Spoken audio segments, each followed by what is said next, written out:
right, so let's get started with the program portion of our February luncheon. I would be honored to introduce Rob Holtz from the Open Door Bird Sanctuary. He is the executive director and founder and raptor expert extraordinaire. He's been working with birds for decades, and we had the honor of having him come out to the Heritage Village this summer, and he gave his program there too. It's fascinating. I don't know if any of you have met him before or met his special guests, but he is a wonderful guest, and we are very happy to have him here. And if you don't need it, just take it off. So I've been told that I have a big mouth. Can you all hear me okay if I don't use a microphone?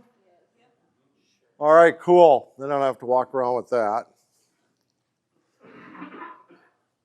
Although they are videotaping our luncheon here today, and they did mic me up, so I had to make sure I went to the bathroom before he mic'd me up. So yeah, well, great to be here. My name is Rob Holtz, one of the founders and the executive director at Open Door Bird Sanctuary. Have any of you been out to the sanctuary to visit? Awesome, very cool. And if you haven't been out to the sanctuary to visit, you'll see us all throughout Door County all the time with our raptors along with us. And Open Door Bird Sanctuary is a private, wait your turn, Percy. Open Door Bird Sanctuary is a private, nonprofit organization. We started all the administrative part of things back in late 2010. We got the original lease on our parcel of land in Door County in 2012. About, I think, 4 years ago now, we made our third and final payment on the land contract. So Open Door Bird Sanctuary is the proud owners of that 34-acre parcel of land, free and clear, so nobody's ever going to pull the rug out from under us, which is wonderful. It's also turned out to have been a very critical parcel of land to preserve for the future and to make sure that it doesn't become a golf course or condos or a shopping mall or anything like that. We are one of the watersheds for headwaters of Logan Creek, which very soon after Open Door Bird Sanctuary goes out into Lake Michigan. And those areas like we have at Open Door Bird Sanctuary are very, very critical natural filtration systems for water that's going to be running out into the lake. And some of it gets down into the aquifer, down deep below and that. But just those are the kind of things that yes, we're a bird sanctuary, but we're also doing things that are very valuable for Door County and the topography and the ecology and the ecosystem of Door County by leaving those areas like the Land Trust and the Nature Conservancy and the state parks and places like that that are preserving Door County in such a critical way. So yes, we have a beautiful 34-acre sanctuary. One of the cool things about our property, and I knew it was special when I found it, but I have been learning over the years, we have so many ecosystems right on the property that the amount of wildlife that live at Open Door Bird Sanctuary is just stunning. We have hardwood forest, pine forest, we have a little seasonal wetland on site, we call it a prairie. Technically it's not a prairie because historically Door County does not have any prairie. But we call it a prairie. It's a prairie-like feature where there's a lot of, since we've been doing a little bit of maintenance and managing of our prairie area, getting rid of some of the white pines that are wonderful, wonderful trees, but they're kind of weed trees. They're very prolific and really cast a lot of seeds, and things will turn into white pine real fast. But we like that diversity on the property, so we pluck out the little white pines when they're growing up in the prairie. But we've been starting to see in the last 5-6 years a number of different prairie coneflowers, compass plant, big blue stem grass, little blue stem grass, Indian grass, all of these wonderful native Wisconsin prairie flowers and grasses that are starting to grow out there, which is really, really exciting. So just that diversity really leads to a lot of different animal life, which is very cool. I know years ago when I lived in a small town, and I'd have my bird feeders out, and I just, once a year maybe, I would get a grail bird come to my bird feeders, like an indigo bunting or a rose-breasted grosbeak. I'm like, man, that would make my year. Now living here in Door County, they nest in my yard every year. And so I have rose-breasted grosbeaks at my bird feeders all summer long, and Baltimore Orioles noshing on stuff at the feeders, and the indigo bunting. And it's so exciting to have the opportunity to be around all of that native Door County flora and fauna right there, right near me. So it's a pretty exciting place to be. And what we do at the sanctuary, we are a private nonprofit organization. We have a mission that is two parts. Part A is giving a home to raptors, to birds of prey that cannot live on their own in the wild. They're birds that started out in the wild, somehow got an injury, they were rescued by a good Samaritan, taken to a rehabilitation center, and their very first job is to get those animals back out in the wild, because where do wild animals belong? In the wild, yeah.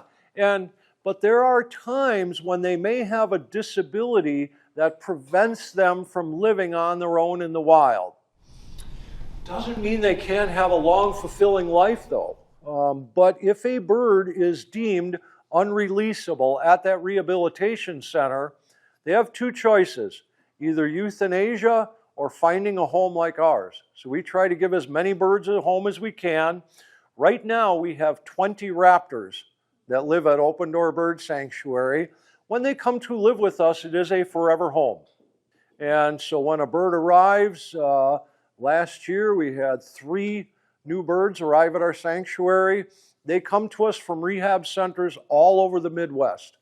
Open Door Bird Sanctuary is a very highly regarded facility for our care of the birds, all the education work that we do and things like that. So we get calls on a pretty regular basis from rehab centers asking if they can place a particular bird at our sanctuary. So last calendar year, we had a beautiful snowy owl came to live at our sanctuary a year ago. We also had a wonderful female red-tailed hawk arrive and a male merlin.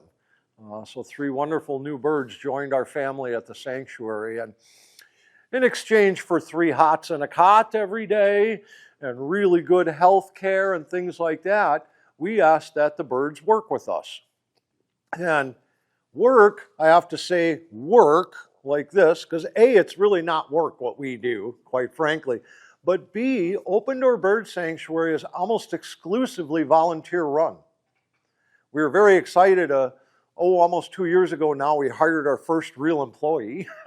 But yeah, people like this wonderful guy over here, Tony, is a volunteer at our sanctuary, one of my top raptor handlers and educators at the sanctuary. So volunteer run, and what we do for work is we teach people about the environment. And our hook is some of these awesome birds that we brought along for you to meet today. I could talk about the environment and the ecosystem and nature all day long, but especially after a good meal like we just had, we would all be dozing off in no time. But if I've got a beautiful bird on my glove, or Tony's got a beautiful bird on his glove, people pay attention. And if we can give somebody a close personal connection to one of these amazing raptors, they will remember.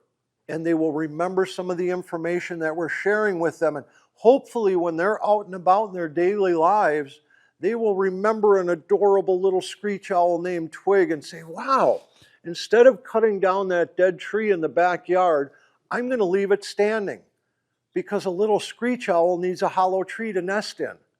And if everybody just cuts the dead trees down, those little screech owls don't have a place to nest. Or I'm not going to put a ton of fertilizer in my grass because it's not good for the ecosystem. And hopefully those little things, and our message at Open Door Bird Sanctuary is the little things. I could tell everybody to go out, buy a Tesla. Convert your entire house over to solar power. Yeah, those are things that are okay for the environment, but it's not within everybody's reach. But what I can tell people is if you mow 4 acres of lawn, next year mow 2. Let 2 acres just grow up in weeds. But weeds are a very healthy ecosystem. Mowed lawn is not. Leave those dead trees standing. Those are things that everybody can do. And that's the message that we share at Open Door Bird Sanctuary.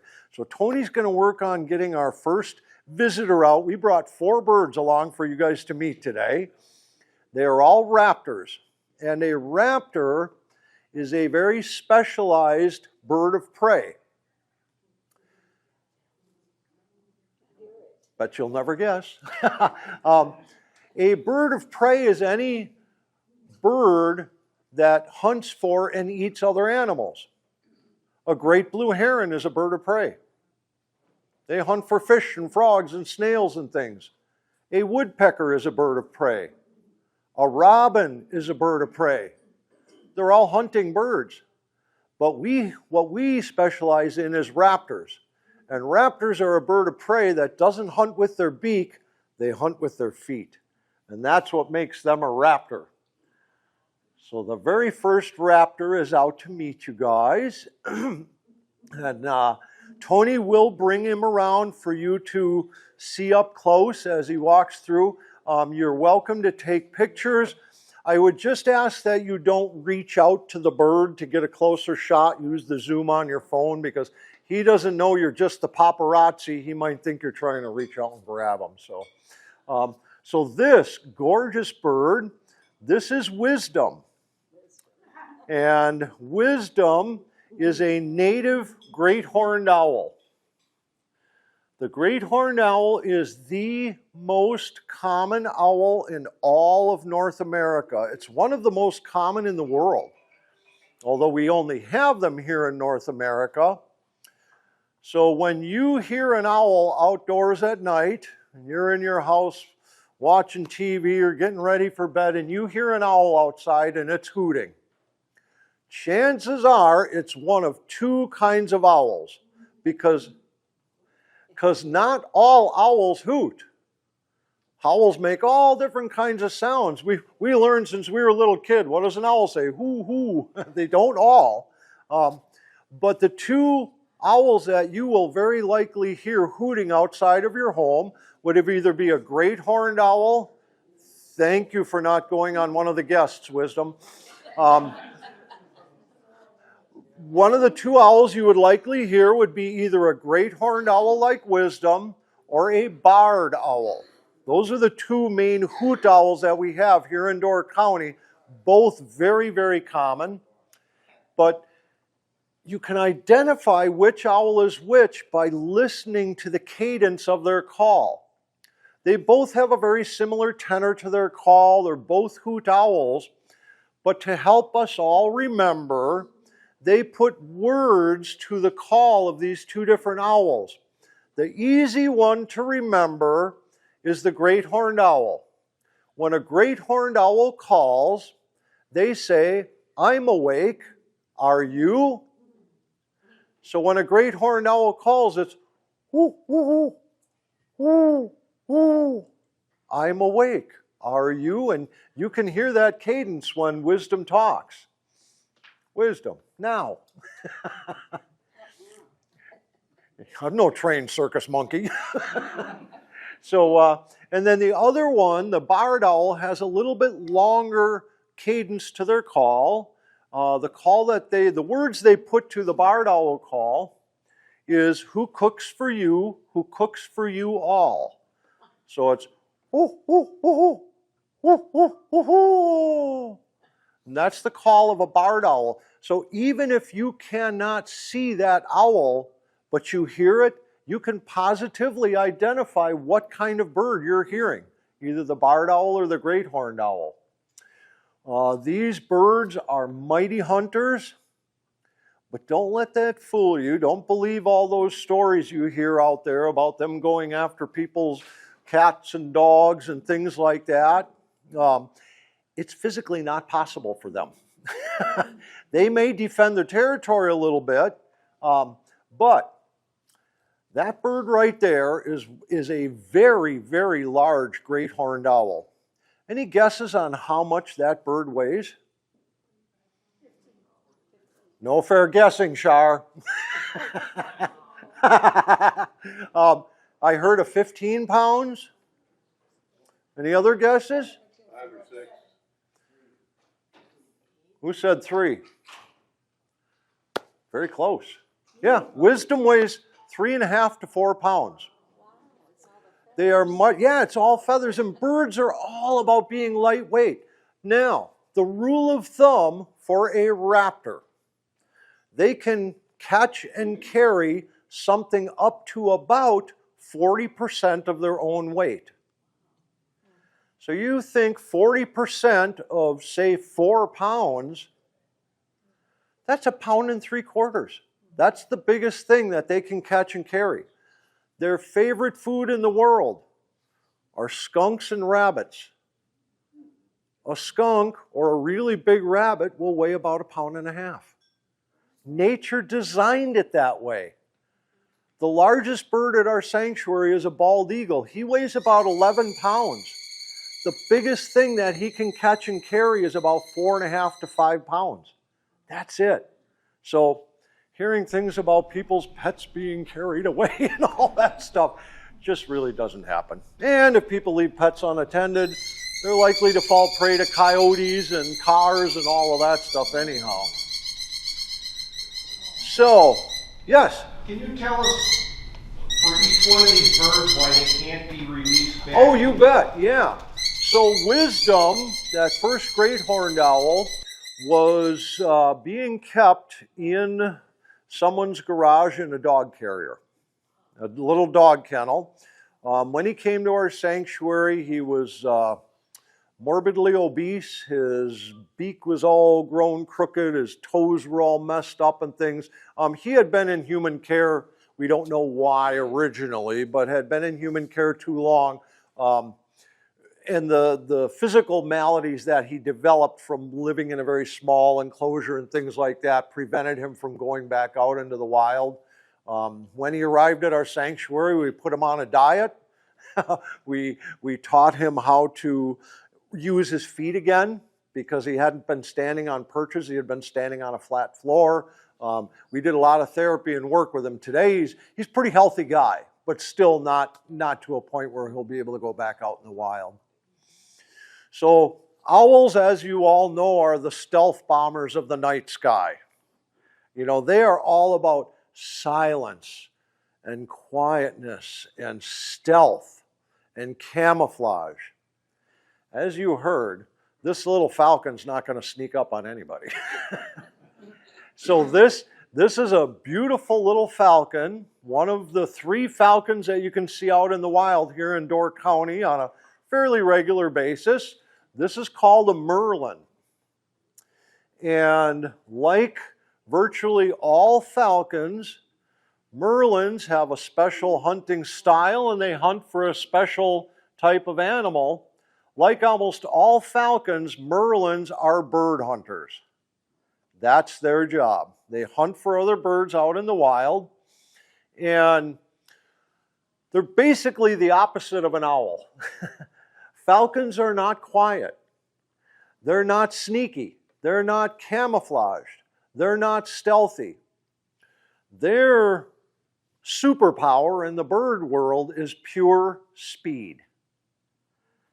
They don't have to be quiet because they're just faster than everybody else. And a merlin like this is a medium speed falcon.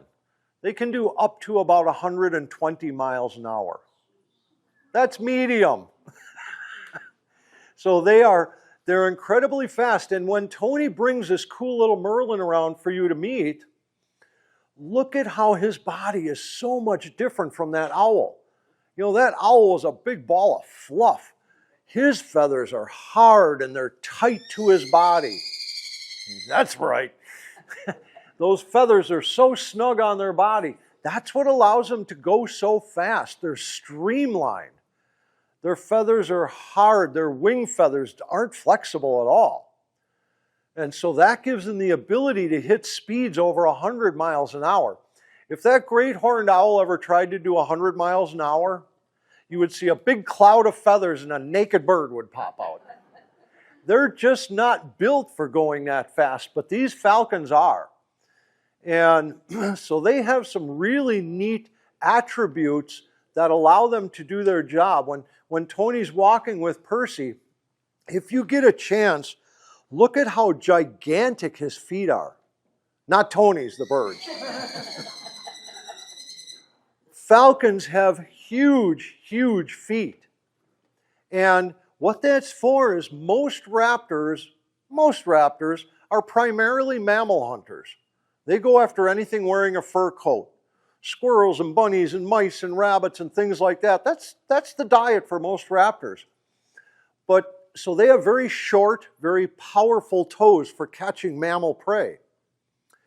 If you're trying to catch a bird in mid-air, because that's where these falcons catch their prey, not on the ground, not on a branch, they run them down in mid-air. You need short toes, don't work. You try to catch a bird in midair with short little toes, you're going to get a handful of feathers, and that's it. So those long talons, those long toes that they have are like nets. And it gives them the ability to grab those little birds in midair. And if you get a chance to come out to Open Door Bird Sanctuary and you get to meet a bird like Percy up close and personal, we will show you this amazing little detail on their beak. Now, this is going to get into the little geeky raptor stuff, so bear with me. A raptor generally kills their prey with their feet. They just kind of squish the life out of them. Well, the toes on a falcon are so long and skinny, they don't have any power in them. They're great for catching birds, but not for killing them. So on their beak, they have this little fang on both sides of their beak. It's called a tomial tooth, and every falcon has it. It grows out as the rest of their beak grows out, this little point. And what they do is they'll ride that little bird down to the ground, pin them down, and grab onto the bird's neck with their beak and just squeeze down. That little fang on either side of their upper beak will separate the vertebrae and sever the spinal column. Just like that. And it's a very efficient, very proper way to dispatch prey. You know, there's no suffering, there's nothing, it's just done. You know, and that's nature's way. That's nature's way to do things. So just some of those amazing adaptations these birds have to do their job. Yes? So how do you feed them? How do you feed them, Merlin? I don't go out and catch chickadees for him to eat. No, and in the wild, that's what they eat is anybody littler than them. Because Percy is a bird hunting bird in the wild, a big part of his diet at our sanctuary is bird. So he gets a nice big hunk of quail every day, which is very good for him to eat. And then at night, we give him a whole mouse because he's ready to roost up and sleep at night. And then in the morning when he wakes up, he's got breakfast ready for him right away when he gets up in the morning. So we're back to the world of owls. And this one's a really special one for you guys to meet. We do have long-eared owls in Wisconsin. They have been spotted in Door County, but not often. This bird's name is Forrest, and he is a long-eared owl. They're primarily seen up in southern Canada. That's kind of where they nest and hang out. But long-eared owls are little nomads. One of the things that's so cool about them is they don't have a territory that they live in. They just cruise around their whole life. They're little nomads. And the other thing that makes these long-eared owls very special is most raptors are very antisocial. They don't like hanging out with other raptors. But long-eared owls are social owls. So those crazy bird people out there, they know if you spot a long-eared owl in the wild, keep looking because there's probably more around. They hang out in little gangs, which is very cool. And Forrest is here with us at Open Door Bird Sanctuary. He ended up with a wing injury. We're not sure if it was like car strike or getting caught in a tree branch or something. He had a dislocation in his shoulder. He was rescued. The rehab center was able to get everything popped back into place, but with a more catastrophic injury like that, they don't always come back to 100%. And so again, he can fly, he can get around, he can stay very physically fit and in good shape. He just can't do it out in the wild. So that's why he lives here with us. I love the look on his face. He has a permanent surprise face. What? Forrest. So this is Forrest. So is Forrest in love with Tony? Pretty much all of our birds are in love with Tony. Tony is one of our top handlers at the sanctuary, and it's a really good combination. These birds all have very distinct personalities, very distinct, and they will pick and choose who they work with. There are birds at the sanctuary. Pretty much all the birds love me at the sanctuary. We have a couple that don't like me. And I don't know why. I never did anything bad. They just, for whatever reason, my personality doesn't resonate with them. And there could be 20 people with a glove going, hey, would you get on my glove? I'm the very last one whose glove they would get on. Tony's kind of the opposite. They all love Tony. No, and so it takes a very good understanding of the animals you're working with and a very good understanding of how to interact with them. And some of the things are just, I won't get way off into the ethereal things too far, but I think having the right energy, it really makes a big difference to be around animals like this. They have a lot of senses that we don't know about, and I think energy is one of them. And I think they know people that have good energies and aren't aggressive and things like that. And yeah, Tony's just aces with all the birds. So yeah. Yeah, and these long-eared owls are pretty cool.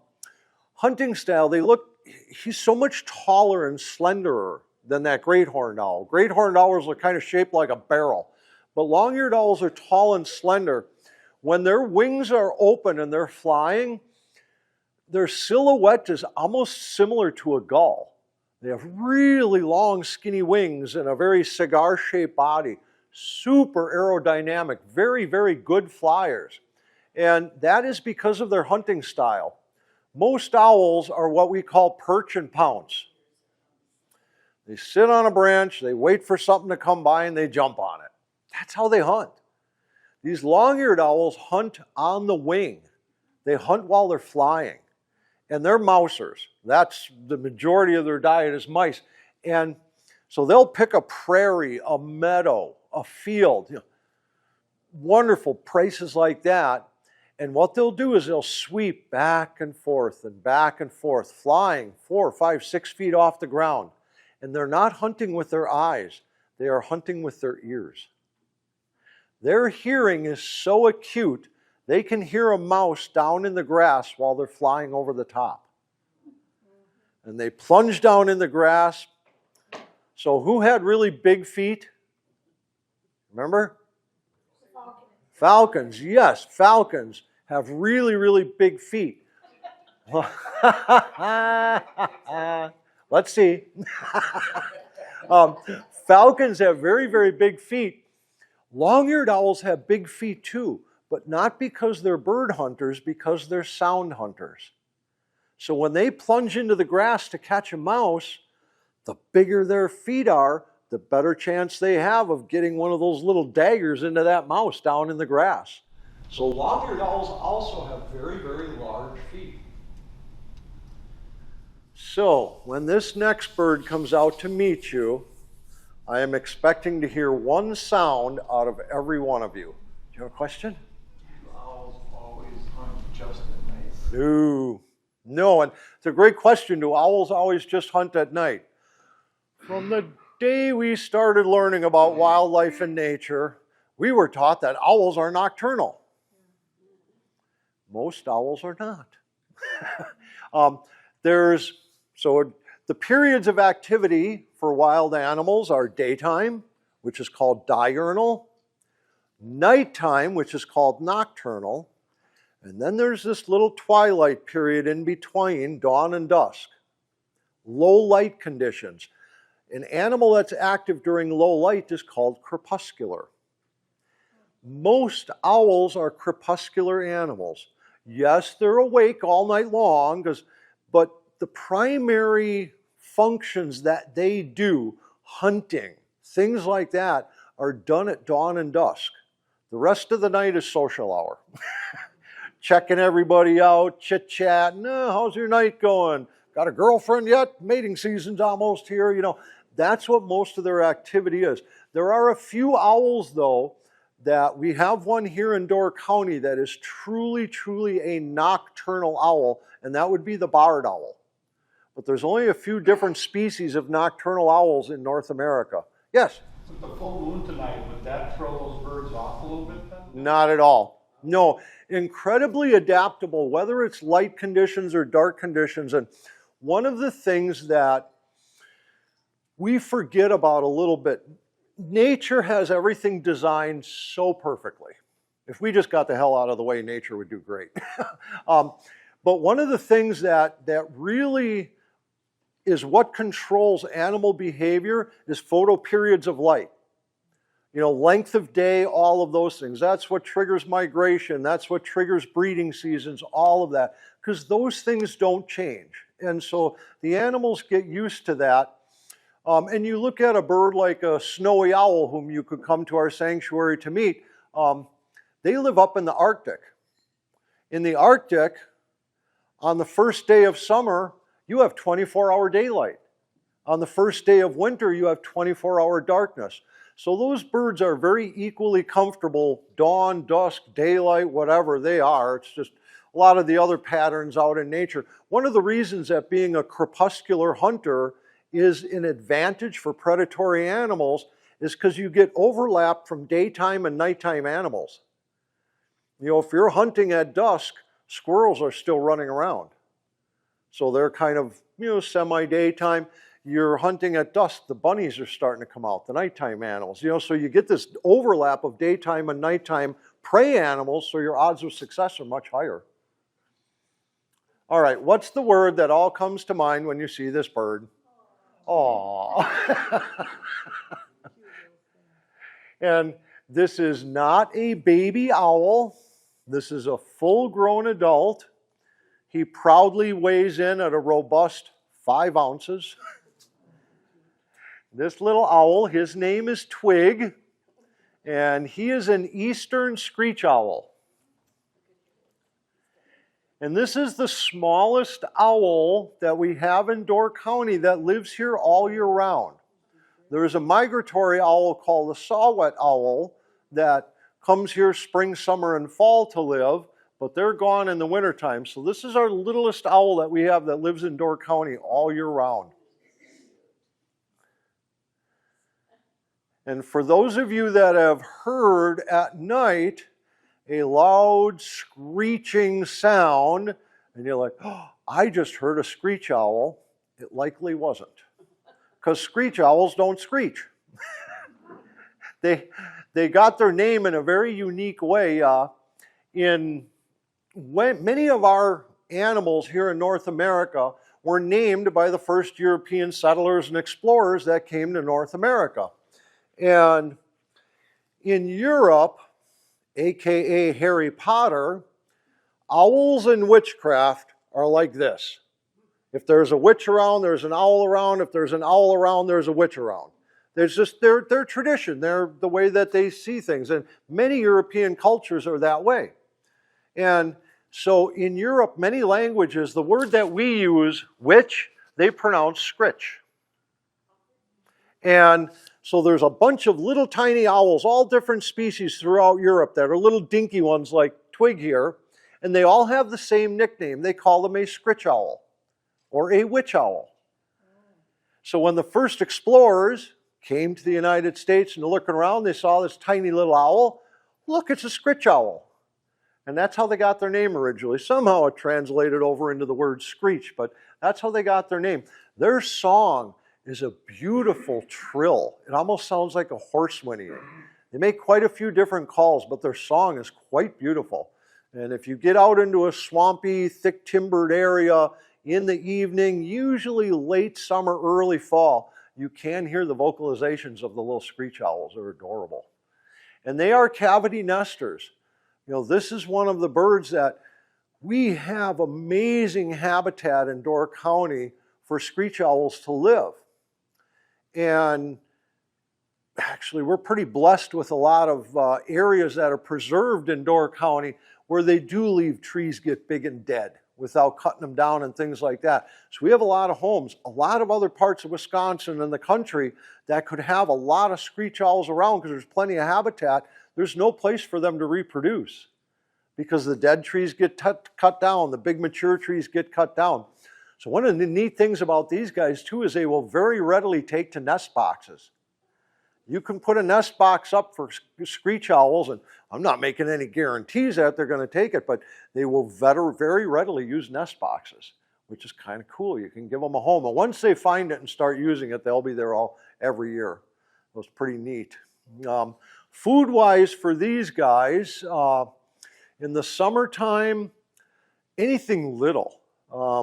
They eat night crawlers. They'll eat a lot of insects at night, big flying moths. If they can find big flying grasshoppers, dragonflies roosting and sleeping at night, they'll grab them and eat them. They're very good mousers in the summertime too. In wintertime, mice are hard for them to catch. The insects are all gone. Mice are in tunnels under the snow. Big owls like Wisdom, boy, they can shoot their long legs, that far down into the snow and grab a mouse under the snow. Well, a little twig here, his legs are like that long. He can't get very far down in the snow. It's hard to get those mice down in their tunnels. A big part of a screech owl's diet in the wintertime are little songbirds. Oh, I know. Hey, everybody's got to eat. No, but they can get in where those little songbirds, the juncos and the chickadees and birds like that, they're roosting communally in the cedar trees and stuff. Those little guys can sneak right in there and just grab one while they're down there sleeping. You clean out a screech owl nest box, it's stunning how many of their little birds they get to go. Take it back to the nest box with them. Another kind of neat thing about these little screech owls, this is what we call a gray phase. Screech owls come in two distinct colors. It's really weird. Usually an animal, this is the color they are, or maybe they change a little bit. These guys come in two totally different colors. This is the gray phase. They also come in what's called a red phase, and it's a bright, rusty, orange-red color. Now, if I have brown eyes, and my wife has blue eyes, and we have children, what color eyes will most of them have? Brown, yeah, because brown eyes, the genetic traits are dominant over blue eyes. Well, every single screech owl carries the genetics for gray and red. And what's funky is it's exactly 50-50. So you could have a gray mom and a gray dad, and every egg that gets laid has a 50-50 chance of being a red baby or a gray baby.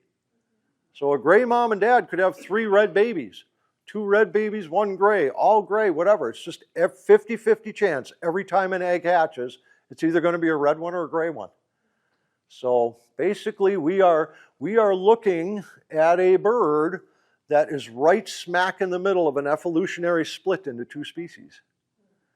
Eventually, up in the northern part where screech owls live, because they're everywhere from Canada all the way down to Florida, screech owls, there are much more adult screech owls in northern part of their range that are gray because they survive better.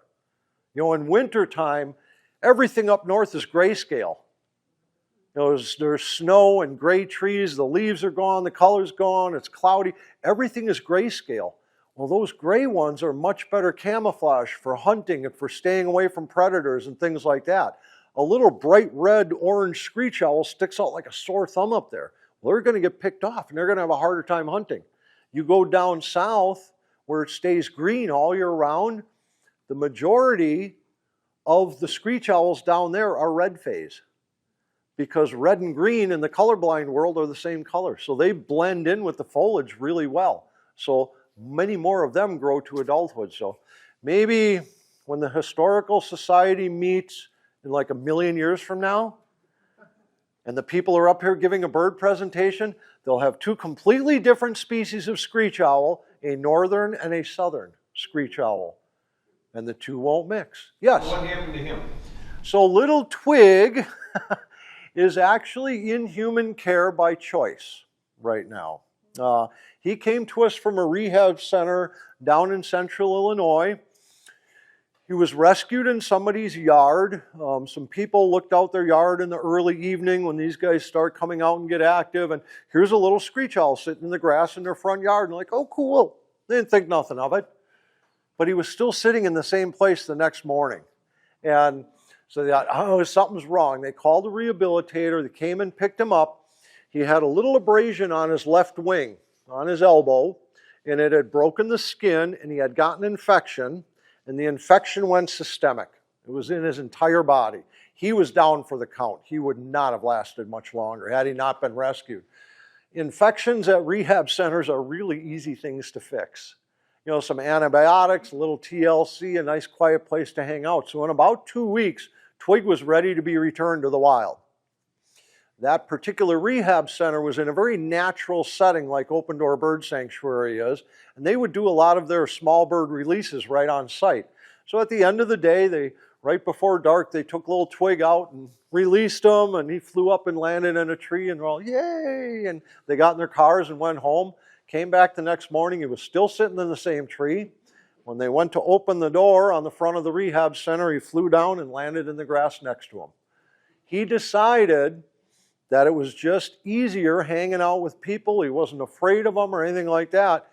He became habituated in a very short time. That rarely happens with adult birds, but once in a while it can. So he just decided it was cooler hanging out with people than it was going back out to the wild. And with a little bird like that, even if they would have taken him then a mile into the middle of the forest and let him go there, he may still have sought out people for food, for interaction, or something like that. And that would have put him in grave danger of people that let their dogs outside unattended, people that leave their cats outside unattended, things like that. So they just felt it would be better that moving forward he was in human care. So he came to our sanctuary. All right, so any questions about, yes? How was your turkey vulture? Amber the turkey vulture, sassy as ever. She's doing wonderful, and she's indoors, although if you follow us on Facebook, a couple days ago, it was, I think, like 47 degrees or something and sunny. Amber and I sat for about an hour in the grass outside because they're migratory, so she goes indoors in the wintertime, but if we get a nice day, we go outside to play, and I sat cross-legged on the ground in the grass, and she sat on my knee and sunned herself for about an hour like this.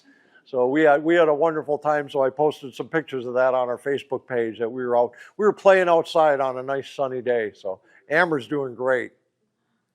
Yes? So earlier this afternoon, you were talking to my wife about how you repair the wings. Yes. I thought that was very interesting. Maybe the other people would like to hear that. Oh, sure, yeah. We were talking about a process that's relatively new in bird rehabilitation, and although we don't do rehabilitation at our sanctuary, we are very supportive of rehab centers all over Wisconsin and the Midwest. And one of the issues that they can have at rehab centers is if say a red-tailed hawk gets hit by a car and comes into a rehab center, and nothing major wrong with it. It's got some bumps and bruises and, aches and pains and maybe like a concussion from the car strike.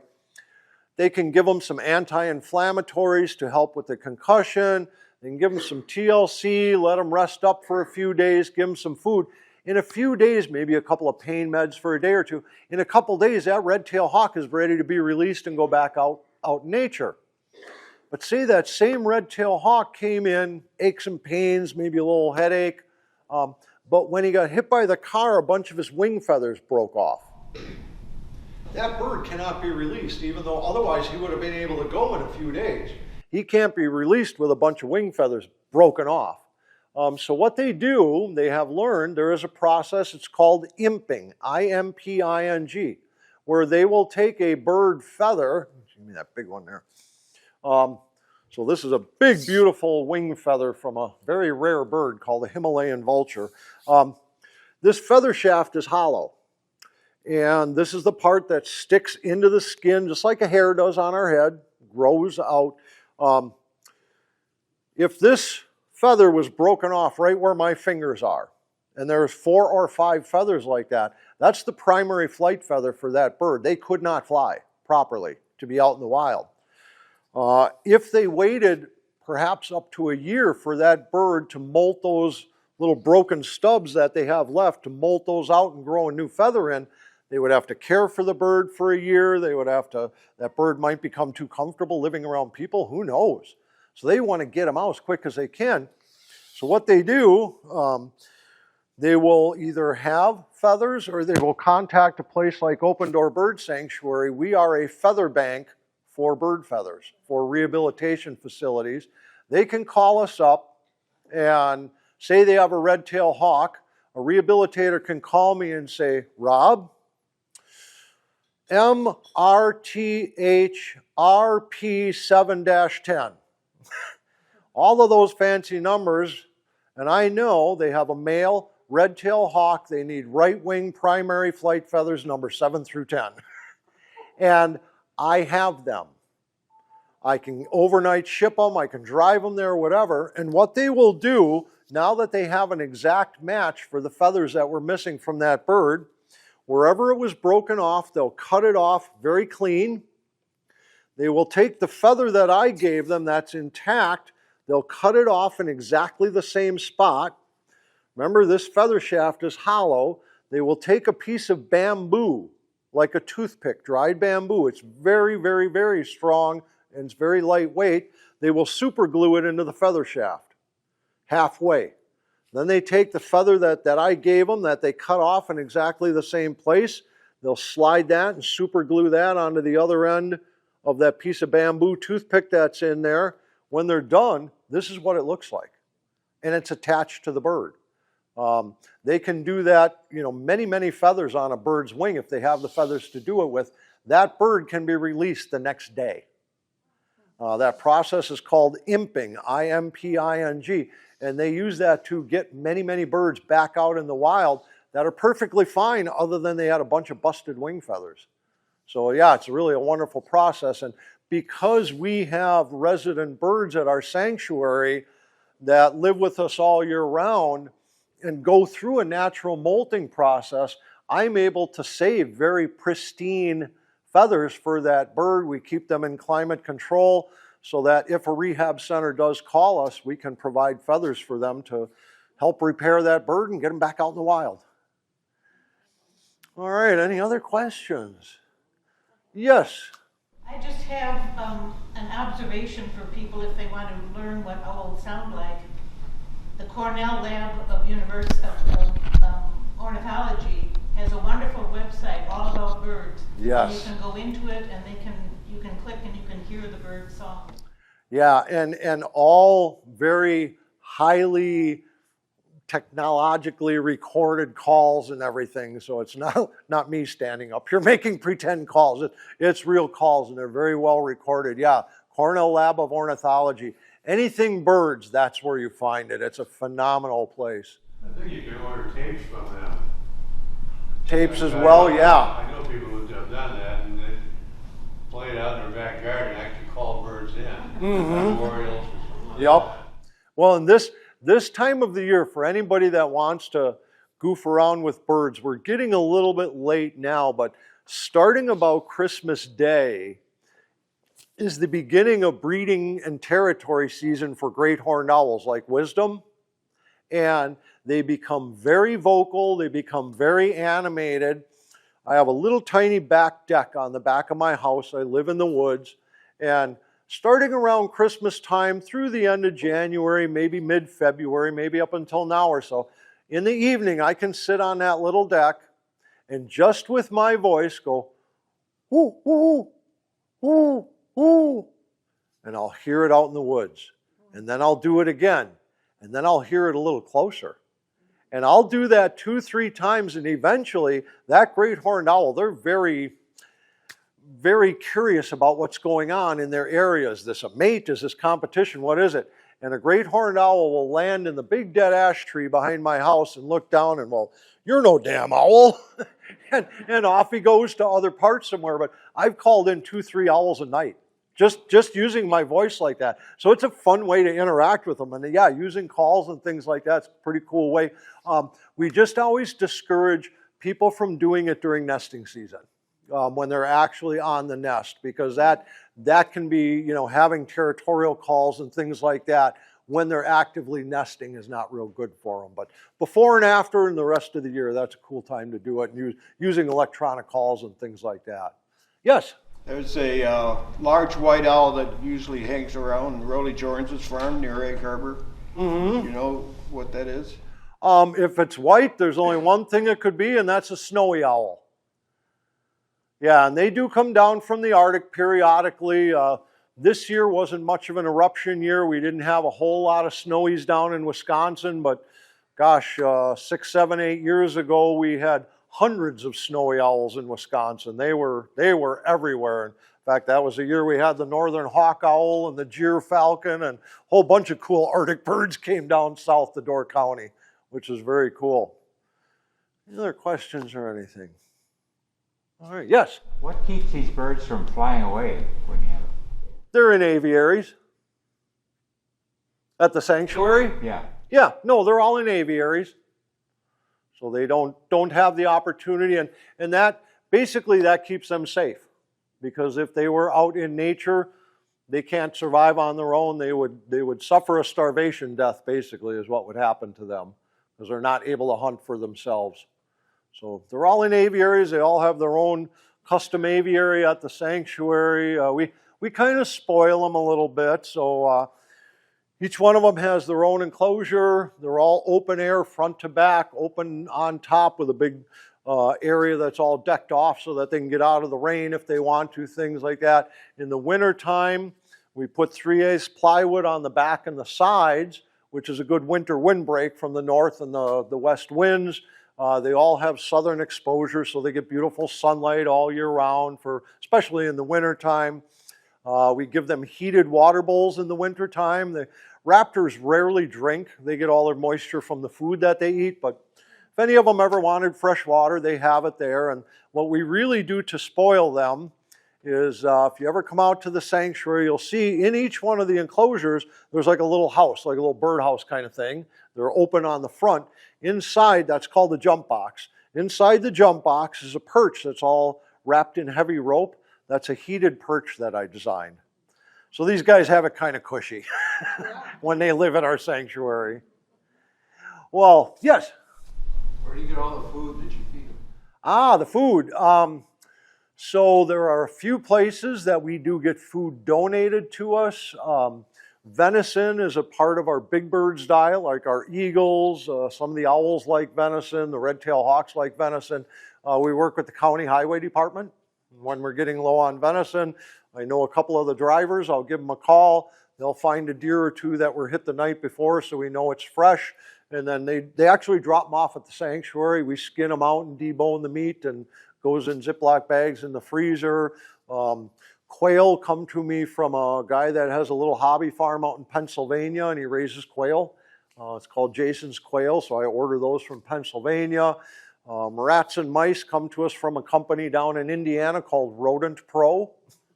And they raise rats and mice and things to be fed to other animals in zoos and aviaries. So all different sources, but the key thing with all those food sources, we have to know that they're safe to feed to our birds and healthy for them.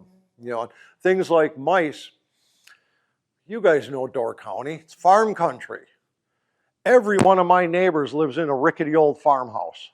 And they've all told me, Rob, I'll catch you 10 mice every night and you can feed them to your birds. I can't. Those mice may have ingested pesticides, herbicides, poisons, things like that. I can't afford to give that to my birds because the birds are very susceptible to toxins and things. So I have to know. Even we have, local hunters in the area that have offered to donate venison to us. If it's a gunshot deer, I cannot accept it. It could have lead contamination in the meat. And birds are so susceptible to lead poisoning. Yeah, sure. Mice and deer are vectors for Lyme disease too. As well, yes, yeah. So, there's things like that we really have to watch for. If one red-tailed hawk eats one mouse in a farmyard that happened to eat some pesticides or something, it'll probably make him sick, but it wouldn't kill him. But if all of a sudden an animal got a regular diet of food like that, man, I'd take him out like that. So we have to be really cautious that we're giving them really healthy food. We have to know how those animals were euthanized. There could be trace chemicals left in an animal that was euthanized that could affect our birds. So yeah, we have to make sure of all that. And our birds get vitamins every day too. We have special raptor vitamins that we sprinkle on the food before we feed them every day to make sure they stay healthy. Yeah, a couple more, yes. How long does a raptor live? Oh, raptor long lives. So the bigger you are, usually the longer you live. So a little bird like Twig, that little screech owl, in the wild, 5, 6, 7 years would be a pretty old screech owl.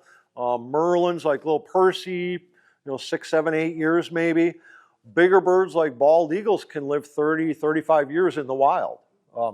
At our sanctuary, even though these birds already have a disability coming into our sanctuary, have had a very traumatic experience in their life, their lifespans can still double. So you can have a little screech owl that gets to be 15 years old. Not always, but it's possible. We had, about a year ago now, we had a red-tailed hawk that passed away, 22 years old. Yeah, and so, yeah, they can have very, very long, very productive lives, even though they just can't be out in the wild. Yeah? You're very knowledgeable. What kind of education have you had to take care of birds like this? Absolutely no education. I did not graduate high school. No, and I'm not advocating not finishing high school. When I was 17 years old, I knew more than everybody. So there wasn't anything they could teach me when I was 17 years old. No, I did not go for higher education, anything like that. I graduated school, I got married, I started a remodeling business, and that's what I am. I'm a remodeling contractor. I love nature, and any one of you know this. If you love something, when you learn things about it, it sticks. It doesn't go away, and you can recall it, you can share it. And that's the way I've always been with nature. I started out as a volunteer at a little nature center when I was 46 years old. I started volunteering at a nature center. After a few months, they said, hey, would you like splitting some of your volunteer time with our raptor program? They had like 11 birds at this little nature center. I'm like, sure, that'd be cool. And so I started doing that. I fell in love with it. It was the coolest thing I had ever done, was working with these birds and learning how to work with them and train them and interact with them and share them with people. I said, I have to do this every day for the rest of my life. And that, I never knew at the time I was going to start a bird sanctuary, but that's what ended up happening. And so, yeah, that was the early inception of Open Door Bird Sanctuary a long time ago. So nope, I've learned by networking a lot. I've learned by reading until my eyes hurt. I've learned by studying. I'm a big study of nature and creatures and things like that. I think, and you could probably back me up on this, Shar and Wendy, in that you can learn more through observation, I think, than you can through any textbook or any instructional manual or anything like that. And just learning about nature and learning, it's just by immersing yourself in it, by being in it, by enjoying it, I think is a huge part of it. And that's where I've gotten most of my learning from, just being out there. Yeah, very much. Well, thank you for inviting us out today. I hope the program was enjoyable for you.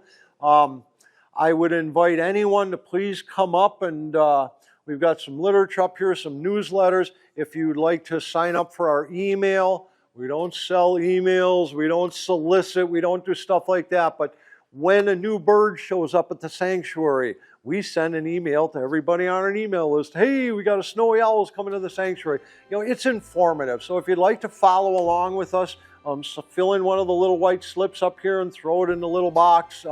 Grab a newsletter.